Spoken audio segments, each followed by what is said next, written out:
Artificial intelligence has been a disruptor for many jobs, including data science. So, is data science job dying? I strongly believe that AI has been transforming data science jobs very rapidly by automating some repetitive tasks in the data science workflow. For me, tools like ChatGPT has been my bread and butter for me to deliver fast and high-impact data science projects to the senior business teams, and many of them are completed in just 2 months. The bottom line is, if you're not adapting fast, you will fall behind. So in this video, I will share three crucial lessons on what data scientists need to learn to thrive in the area of artificial intelligence. And if you stick until the end, I will give you one powerful tips on how to make your data science project more successful. Okay, first thing first, let me explain to you how AI has been a total game changer for me as a data scientist. In the beginning, I felt so scared. Is my job going to be replaced by machine someday? But I started to think that I need to change my mindset. I believe AI tools like ChatGPT has been a great assistance for me as a data scientist. Here's some example. First, ChatGPT can now write and troubleshoot a full Python code, saving me lots of hours. Troubleshooting or debugging, it actually is quite common for data scientists, especially when writing a full Python code, which is quite prone to error. So, but for me, I don't want to spend the whole night fix it because I remember I stay until late night around 11 p.m. just to fix a simple code. It's like looking a needle in the haystack. But with AI, I will definitely let AI to handle this job. Isn't it great? Second, ChatGPT can now write a full machine learning pipeline codes with libraries like XGBoost with specific hyperparameters tuned. I can just simply copy, paste, and run. It is easy, isn't it? Third, in addition to ChatGPT, I use low-code AI platform like Dataiku and Google AutoML, especially with the drag and drop interface features, and it allows me to rapidly prototype and deploy machine learning models in productions. And this also enables me to perform faster experimentation for continuous improvement, where I didn't need any extensive coding. In any case, I enjoy all of these AI capabilities. They have been very helpful for me to finish my job much faster. But if I rely too much on AI for coding, then I would be replaceable because I realize that my coding skill cannot outperform the AI coding capability because I'm not a programmer. I want to be more involved in solving business problems with data science. To be honest, I got this enlightenment or aha moment for me after reading an article from a Google chief economist, Hal Varian. He said that working with data, processing, extracting, and communicating business insights value will be the future skills for all data scientists in the future. So, if AI can handle technical works, so here's what you need to do as a data scientist to remain competitive.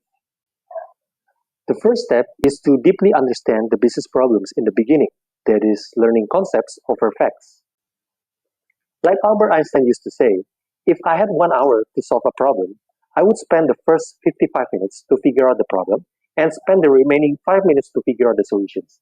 This is absolutely true because when the problem is defined, at least 50% of the work is done. So, in the beginning, you really need to think in the bigger picture or using the top bottom approach, that is, gathering all the necessary information by asking the right questions, asking the relevant questions to the right persons. So, these steps ensures that your work will not only be technically correct, but it will also be strategically valuable. So, people won't misinterpret your project as a waste of time. However, jumping into the analysis result conclusion without understanding the business problem can lead to solving the wrong business objective. That is, wasting time and wasting resources. At the worst case, you can risk losing your job because in a company, people can lose trust very fast. It is common in business. So instead of rushing, take your time to understand the problem deeply. And one way to help you structuring your framework of thinking is to use a SMART method that is specific, measurable, achievable, relevant, and timely. So here's how it applies to the data science project. In the SMART method, the first is specific. For example, what are we trying to solve? Is it reducing loss or is it increasing sales revenue? And who will be affected? Is it marketing team? And why it matters? The second is measurable. To be precise, what metrics are we trying to achieve? Is it conversion rate or is it churn rate? And how do we define those metrics? The third is achievable. Do we have enough data in the last 5 years? Or do we have enough tools to store the huge data set that we are going to process? The fourth is relevant, how does this problem related to the company business objective or KPIs or priorities? Finally, it's all about timing. When is the deadline? When do you want to launch the solution? That means when you use the SMART method, as I just mentioned before, it means that you care about the business and you are thinking clearly. You know exactly what you are aiming for so that you can prevent a future misunderstanding with your boss or with your stakeholders. That means you earn their trust.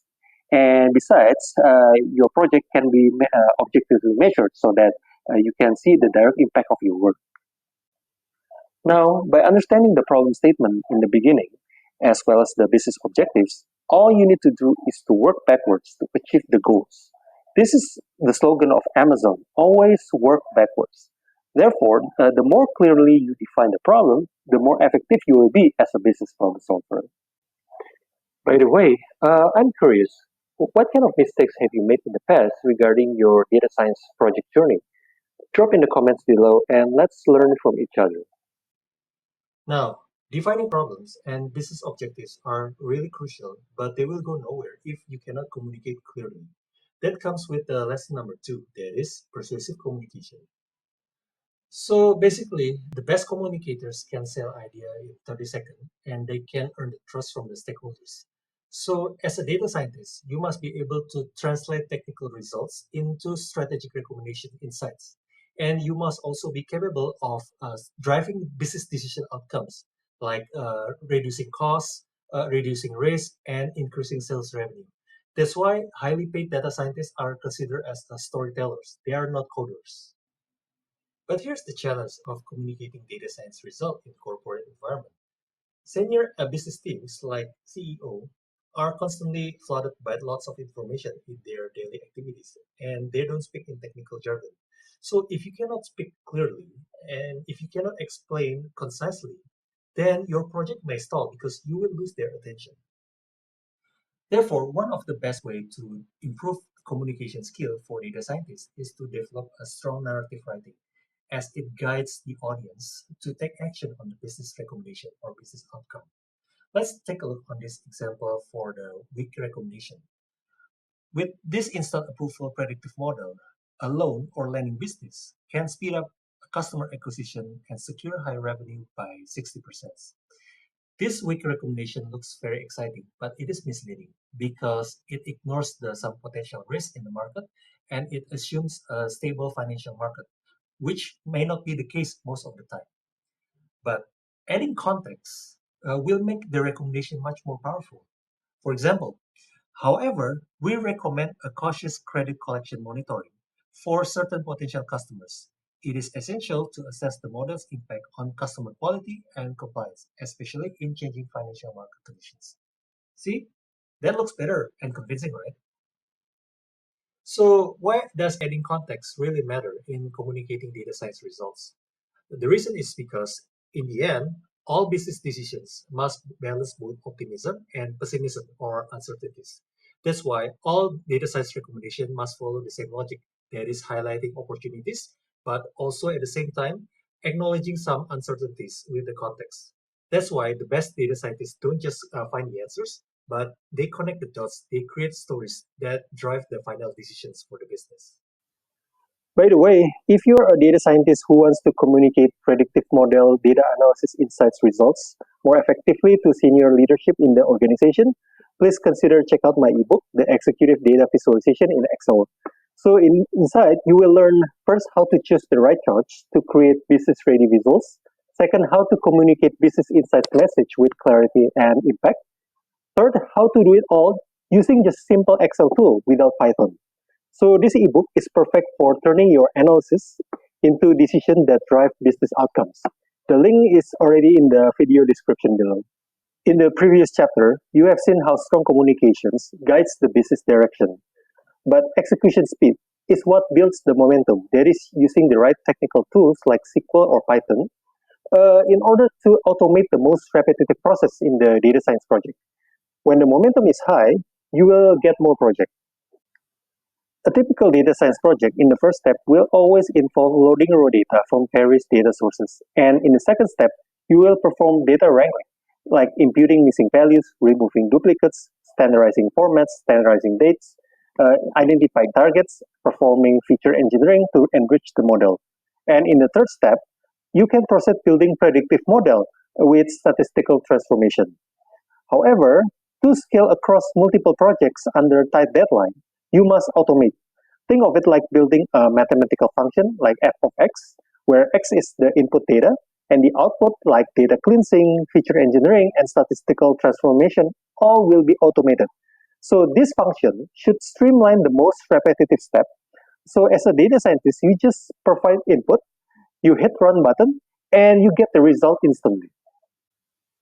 Remember, data science project success is not about building perfect model. It's all about delivering an acceptable solution and fast delivery with plan of improvement opportunity in the next step. By the way, if you find this information on this video helpful, make sure to subscribe my channel so you won't miss what's coming next for the tips on how to succeed as a data scientist in business world. Now, as I promised in the beginning, here's the secret that can propel your data science career. A successful data science project means your model gets adopted by the business operations team, you get measurable results like higher revenue or higher conversion rate, and you are involved in the continuous improvement opportunity in order to improve the model performance in the business operations. So that's when your skills as a data scientist really shines. And when that happens, company will start seeing you as a strategic asset in the business. So to achieve this kind of success, you need to apply the work backward method, a key principle behind Amazon's stellar reputation. So here's what I mean by that. So at the start of the project, once you have identified the project plan, as explained earlier in this video, gather all the relevant business stakeholders in the meeting room or anyone who might benefit with your model outcome and ask them the following questions to ensure a model fully implemented in their business operations. First, what actionable steps can you take to help implement this model in the business operations? Second, are the necessary variables actually available during model implementation? Third, do you have the budget to support marketing campaign or action that will follow the model's recommendation? If they don't have budget, you can ask your boss to solve for this. Fourth, if we achieve the desired future result with this model, how will that impact your team? Finally, how committed are you to see this project from end to end? In other words, they need to be 100% committed. So the key is to identify potential model deployment blockers before they turn into real issues, and to clearly define the success path from the very beginning.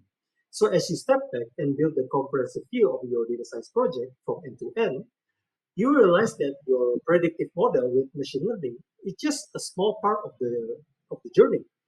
The real value lies in the how the business team adopts and deploys the model to drive meaningful results. In the end, this is how successful data scientists are defined. They are a problem solver instead of merely programmer or coder, and they gather multiple business teams together to move into the same direction towards a common goal.